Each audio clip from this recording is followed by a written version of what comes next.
Assalamualaikum warahmatullahi wabarakatuh. Perkenalkan, nama saya Rizky Al-Husaini dari kelas 12 Ilmu Agama 3 Mandua Model Medan. Video ini dibuat untuk memenuhi tugas usul fikih. Saya akan menjelaskan materi mengenai usul fikih, yakni al-hakim, mahkum bih, dan mahkum alaih.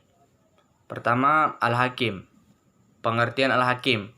Al-hakim secara bahasa yaitu adalah orang yang membuat hukum. Secara kajian usul fikih, al-hakim adalah pihak yang menetapkan hukum syara' secara mutlak atau hakiki. Nah, siapa-siapa saja yang terlibat dalam al-hakim ini? Apa saja kedudukan yang ada di dalam al-hakim? Pertama, yakni pembuat hukum atau Allah Subhanahu wa Ta'ala. Jadi Allah Subhanahu wa Ta'ala ini sebagai pembuat hukum, atau bisa dibilang Allah Subhanahu wa Ta'ala adalah Al-Hakim. Kemudian ada nabi atau rasul Allah Subhanahu wa Ta'ala, yakni sebagai penjelas hukum. Kemudian ada mujtahidin atau para mujtahid, yakni sebagai perumus atau penjabar hukum. Nah, kemudian saya akan menjelaskan mengenai hukum syara'. Hukum syara'. Hukum syara' itu adalah hukum syariat yang berdasarkan ketentuan Allah Subhanahu wa Ta'ala, yakni Al-Qur'an dan hadis. Hukum syara' terbagi menjadi dua.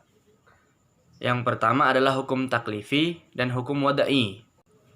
Hukum taklifi adalah ketentuan Allah Subhanahu wa Ta'ala yang berupa tuntutan, perintah, dan larangan.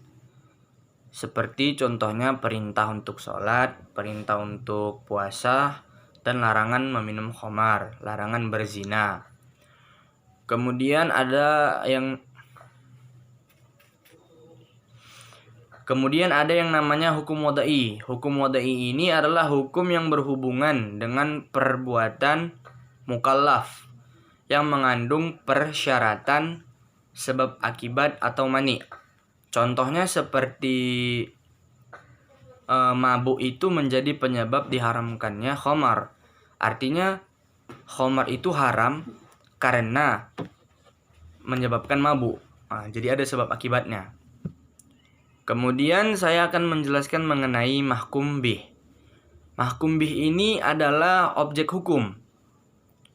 Objek hukum maksudnya adalah perbuatan dari mukallaf itu sendiri. Nah, hukum itu berlaku pada perbuatan, bukan pada zatnya. Sebagai contoh, daging babi.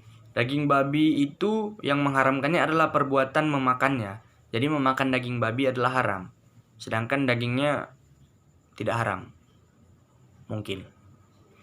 Kemudian ada mahkum alaih. Mahkum alaih ini adalah subjek hukum atau pelaku dari hukum itu sendiri, atau seorang mukallaf.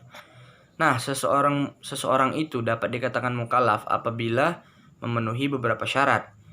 Yakni yang pertama, ia memahami dan mengetahui ketentuan Allah tersebut. Kemudian ia mampu untuk menerima beban taklif tersebut. Artinya dia mampu untuk terbebani terhadap perintah dan larangan tersebut. Jadi sekian video penjelasan materi usul fikih untuk memenuhi tugas dari ibu guru. Sekian, terima kasih. Assalamualaikum warahmatullahi wabarakatuh.